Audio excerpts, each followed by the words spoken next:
تو کہا گیا کہ آپ پرندے لے لیجئے، اس کے ٹکڑے ٹکڑے کیجئے، پہاڑوں پر رکھ دیجئے، سب ایک ساتھ جڑ جائیں گے بلائیے گا تو اس کے بعد ایسا ہی ہوا۔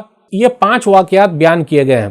3 واقعات کا ذکر پہلے ہو چکا ہے، پہلے پارے میں ہوا 2 کا، اور اس کے بعد دوسرے پارے کے اندر 1 کا ذکر ہوا، 1000 لوگوں کو موت دے دی۔ پہلے پارے میں کیا ذکر ہوا تھا؟ موسیٰ علیہ السلام کے ساتھ 70 لوگ گئے تھے طور پہاڑ پر اور کہا ہم اللہ کو دیکھنا چاہتے ہیں، تو اللہ تعالیٰ نے موت دے دی، پھر زندہ کر دیا۔ اور دوسرا واقعہ یہ گائے والا واقعہ پیش آیا تھا کہ ایک آدمی کو مار دیا تھا اس کے بھتیجے نے، تو پتہ یہ چلا جب گائے کا ٹکڑا اس کے اوپر مارا گیا تو اس نے کہا میرے بھتیجے نے قتل کیا ہے۔ تو پہلے پارے میں 2، دوسرے پارے میں 1، تیسرے پارے میں یہ 2 واقعہ، عزیر علیہ السلام کا واقعہ اور ابراہیم علیہ السلام کا واقعہ۔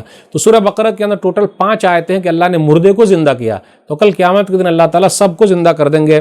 آیت نمبر 261 پر غور کیجئے، فی سبیل اللہ، اللہ کے راستے میں خرچ کرنے کے بارے میں ذکر ہے۔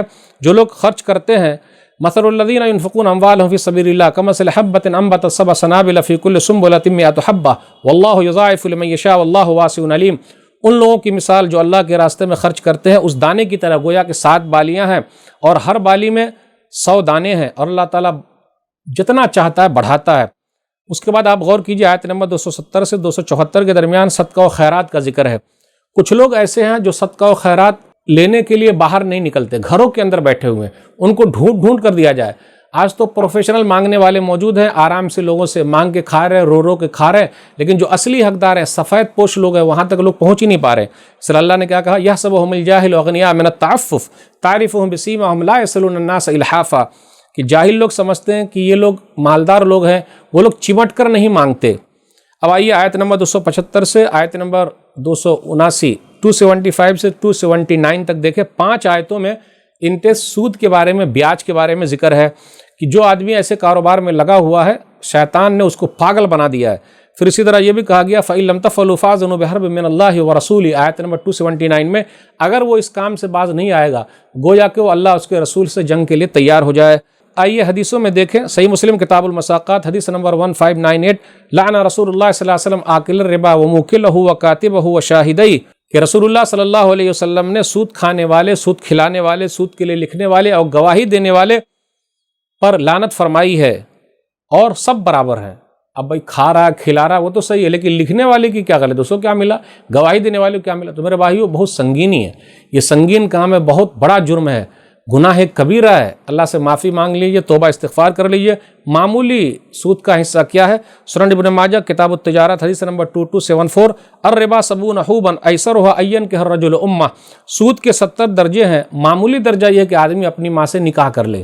تو جو بھی اس کام میں لگا ہوا ہے گویا کو اپنی ماں سے نکاح کر لیا، زنا کر رہا ہے، اور کل قیامت کے دن خون کی ندی ہی میں وہ رہے گا، کیونکہ لوگوں کا خون چوستا تھا۔ اس لیے میرے بھائیو ایسی چیزوں سے دور رہیے۔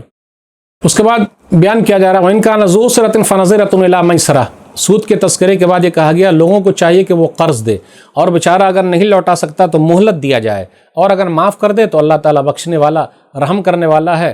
پھر اس کے بعد آگے آیت نمبر 282 282، یہ قرآن مجید کی سب سے لمبی آیت ہے، لین دین کے بارے میں کہ اس کو لکھ لیا کرو۔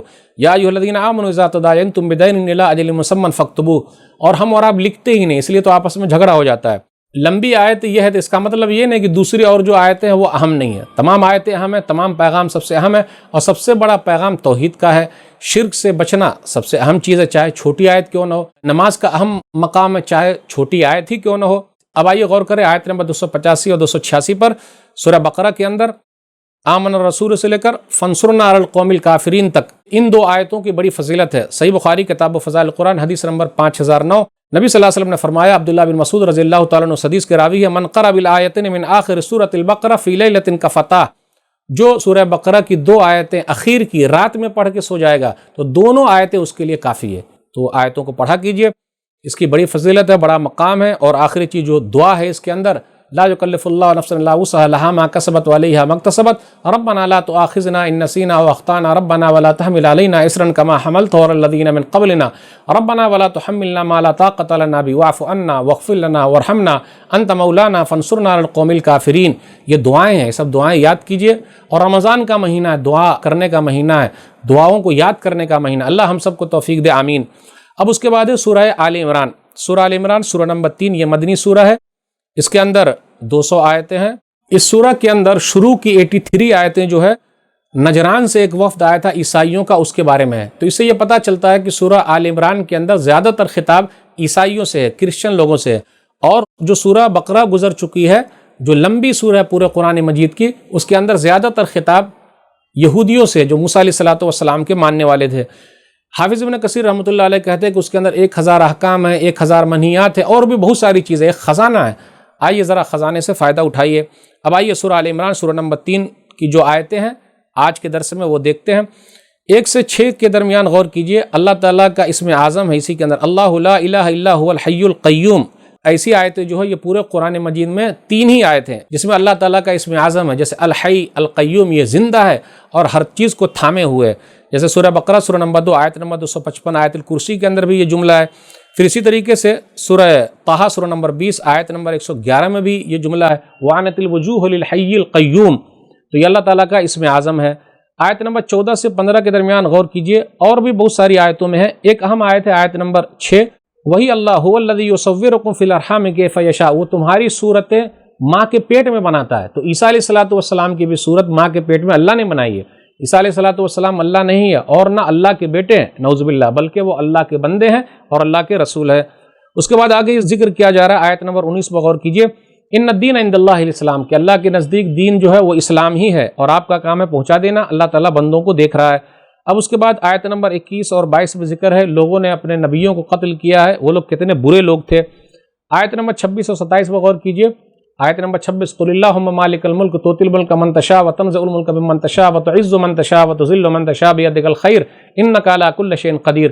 آپ کہہ دیجئے اے اللہ بادشاہوں کا بادشاہ، جس کو چاہے ملک دے دے، جس سے چاہے ملک چھین لے، جس کو چاہے عزت دے اور جس کو چاہے ذلیل کر دے، ساری بھلائی تیرے ہی ہاتھ میں، تو ہر چیز پر قادر ہے۔ تو اللہ ہی کسی کو عزت دیتا ہے، کسی کو ذلیل کرتا ہے، کسی کو عہدہ دیتا ہے، اور جس کو دیتا ہے اس سے چھین بھی لیتا ہے۔ اس لیے اگر کوئی ظلم کرے گا تو اللہ تعالیٰ چھین لے گا۔ پھر آگے یہ بیان کیا جا رہا ہے کافروں سے دوستی، دلی دوستی مت رکھو، الا ان تتقوا منہم تقاہ، لیکن ہاں جہاں بچاؤ کا ہو تو کچھ نہ کچھ دوستی رکھ سکتے ہو، تاکہ ظاہری طور پر یہ لگے کہ بھئی یہ ہیں، ورنہ پریشانی اور زیادہ بڑھ جائے گی۔ لیکن دلی دوستی کا مطلب ہے اسلام کے جو راز ہیں، آپس کے جو راز ہے وہ نہ بتایا جائے۔ ہاں اسلام کے بارے میں تو بتا سکتے کہ یہ اسلام سب کے لیے ہے۔ آیت نمبر 31 اور 32 پر غور کیجئے، اللہ تعالیٰ کی محبت کیسے ملے گی، اللہ کیسے محبت کریں گے، اللہ کی محبت کیسے حاصل ہوگی؟ تو نبی صلی اللہ علیہ وسلم کی بات ماننی ہے، اللہ محبت کرے گا، گناہوں کو معاف فرما دے گا۔ قل ان کنتم تحبون اللہ فاتبعونی یحببکم اللہ ویغفر لکم ذنوبکم واللہ غفور رحیم۔ اب آگے ذکر ہے اللہ تعالیٰ نے آدم علیہ السلام کو چنا، نوح علیہ السلام کو چنا، ابراہیم علیہ السلام کے خاندان کو چنا، اور عمران کے خاندان کو چنا۔ تو آل عمران، اسی وجہ سے اس سورہ کا نام آل عمران ہے، عمران کا خاندان۔ عمران جو ہے 2 گزرے، ایک موسیٰ علیہ السلام کے ابا اور ایک عیسیٰ علیہ السلام کے نانا۔ تو یہاں جو ہے عمران کے خاندان سے مراد جس کی وجہ سے سورہ کا نام رکھا گیا وہ عیسیٰ علیہ السلام کے نانا ہے۔ آیت نمبر 35، 36، 37 میں غور کیجئے، مریم کی ولادت کا تذکرہ ہو رہا ہے۔ مریم علیہ السلام پیدا ہوئی تو ان کی امی نے کہا کیسے ہوگا، میں نے ان کا نام مریم رکھا ہے، یہ تو بچی ہے، عورت ہے، کیسے ہوگا؟ ہم تو چاہ رہے تھے کہ اگر بچہ پیدا ہوتا تو وہ خدمت کرتا، بالآخر اللہ نے جو چاہا وہی ہوا، تو اب اس کی کفالت کون کرے؟ تو زکریا علیہ السلام کفالت میں لگے ہوئے تھے، دیکھ بھال کرتے تھے مریم کی۔ جب ایک مرتبہ گئے، آیت نمبر 37 میں ان کے پاس، جب وہ محراب میں اللہ کی عبادت کر رہی تھی تو پوچھا، قال یا مریم انا لک ھذا، بے موسم کا پھل رکھا ہوا کہاں سے آیا؟ قالت ہوا من عند اللہ، کہا یہ اللہ کی طرف سے ہے۔ اس کے بعد جب زکریا علیہ السلام نے دیکھا کہ بے موسم کا پھل اللہ کھلا سکتا ہے مریم کو، تو میرے پاس اولاد نہیں ہے، تو کیا مجھے اولاد نہیں دے سکتا؟ جو اللہ بے موسم کا پھل مریم کو کھلا سکتا ہے وہ اللہ مجھے اولاد نہیں دے سکتا ہے؟ میرے پاس اولاد نہیں، بالکل دے سکتا ہے، میں اللہ سے مانگتا ہوں۔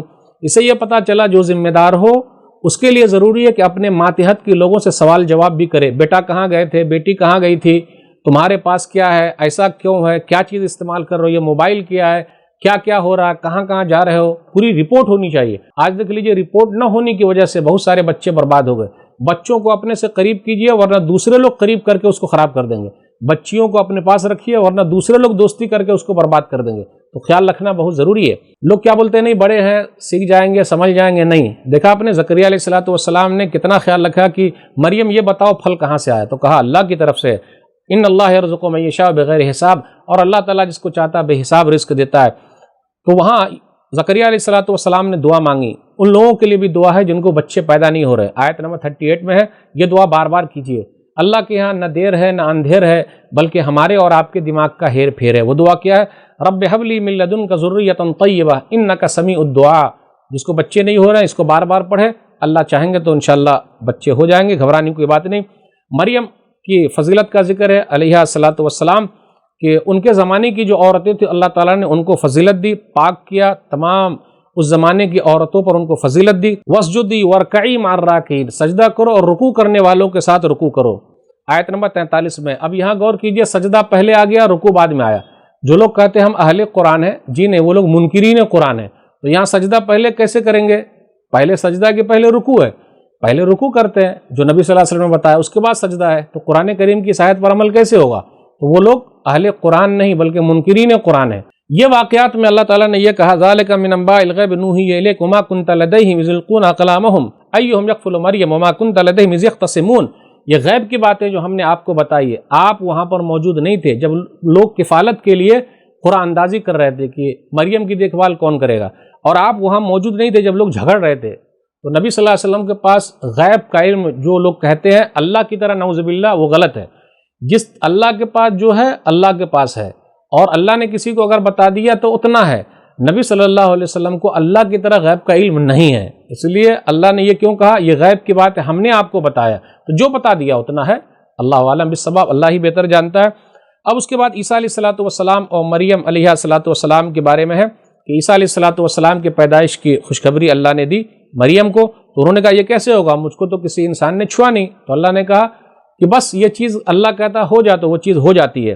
آیت نمبر 48 سے آیت نمبر 51 کے درمیان ہے کہ عیسیٰ علیہ الصلوۃ والسلام کے معجزے کا ذکر ہے، صفات کا ذکر ہے کہ پرندے کی شکل کی طرح مٹی کو لیتے اور پرندہ بنا دیتے، پھونک مارتے، وہ پرندہ ہو کے اڑ جاتا تھا۔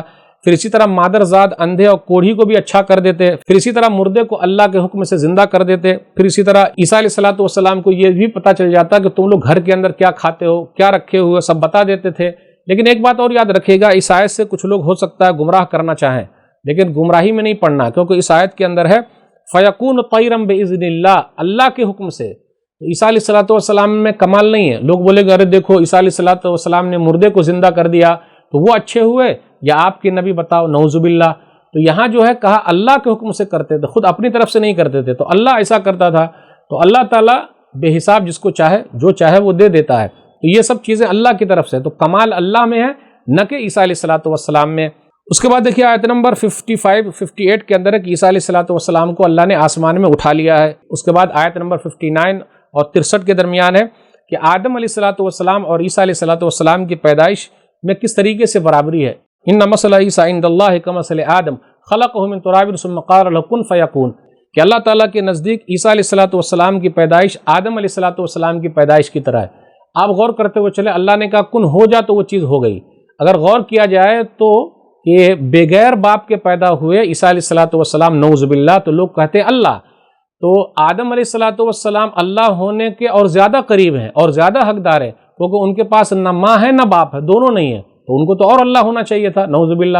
لیکن ایسا کچھ بھی نہیں ہے، اللہ تعالیٰ کا طریقہ ہے اور اللہ تعالیٰ نے ایسا کیا، جیسے بغیر ماں باپ کے آدم علیہ الصلوۃ والسلام کو ہاتھ سے بنایا، پھر اسی طرح بغیر ماں کے حوا کو پیدا کیا، پھر اسی طریقے سے بغیر باپ کے عیسیٰ علیہ الصلوۃ والسلام کو پیدا کیا، اور ماں باپ مل کے آج کل کے انسان پیدا ہو رہے ہیں، تو یہ اللہ کی طرف سے ہے۔ اس کے بعد آیت نمبر 64 میں مسئلہ توحید ہے، قُلْ يَا أَهْلَ الْكِتَابِ تَعَالَوْا إِلَىٰ كَلِمَةٍ سَوَاءٍ بَيْنَنَا وَبَيْنَكُمْ أَلَّا نَعْبُدَ إِلَّا اللَّهَ وَلَا نُشْرِكَ بِشَيْءٍ وَلَا يَتَّخِذَ بَعْضُنَا بَعْضًا أَرْبَابًا مِّن دُونِ اللَّهِ فَإِن تَوَلَّوْا فَقُولُوا اشْهَدُوا بِأَنَّا مُسْلِمُونَ۔ اہل کتاب کو بھی بلانا ہے، بھئی آؤ، سب لوگ آ جاؤ، ایک اللہ کی عبادت کرنی، اس کے ساتھ کسی کو شریک نہیں ٹھہرانا۔ آئیے ذرا غور کرتے ہوئے چلے، آیت نمبر 65، 66، 67، 68 میں ہے کہ ابراہیم علیہ الصلوۃ والسلام جو خلیل اللہ ہیں، نہ وہ یہودی تھے نہ عیسائی تھے، یہ سب تو بعد میں آئے، اور ابراہیم علیہ الصلوۃ والسلام تو بہت پہلے کے ہیں۔ تو ابراہیم علیہ الصلوۃ والسلام جن کو خلیل اللہ کہا جاتا ہے، اللہ کے دوست، وہ نہ یہودی تھے نہ عیسائی تھے۔ یہودیت جو موسیٰ علیہ الصلوۃ والسلام سے ہے، نصرانیت جو عیسیٰ علیہ الصلوۃ والسلام سے ہے، تو یہ تو بعد میں ہے، تو کیسے؟ وہ تو پکے اللہ کے دوست تھے، خالص تھے۔ اس کے بعد آیت نمبر 69 سے 74 کے درمیان غور کیجئے، یہودی لوگ کیا کرتے تھے؟ مکر و فریب کرتے تھے مسلمانوں کے ساتھ، حق کو چھپاتے تھے، حق کو باطل کے ساتھ خلط ملط کر دیتے تھے، اور امانت داری میں خیانت کرتے تھے۔ آپ غور کرتے ہوئے چلے، وما کان لبشر ان یؤتیہ اللہ الکتاب والحکم والنبوۃ، اللہ تعالیٰ بشر ہی کو، انسان ہی کو نبی بناتا ہے، کتاب دیتا ہے، حکمت کی باتیں دیتا ہے، نبوت دیتا ہے، تو یہ بشر ہوتے ہیں، کیونکہ دنیا کے اندر بشر انسان بستے، تو ان کو سکھانے کے لیے بشر ہی کی ضرورت۔ اگر فرشتے بستے تھے تو فرشتے آتے سکھانے کے لیے۔ آئیے غور کرتے ہوئے چلے، 2-3 آیتیں اور رہ گئی۔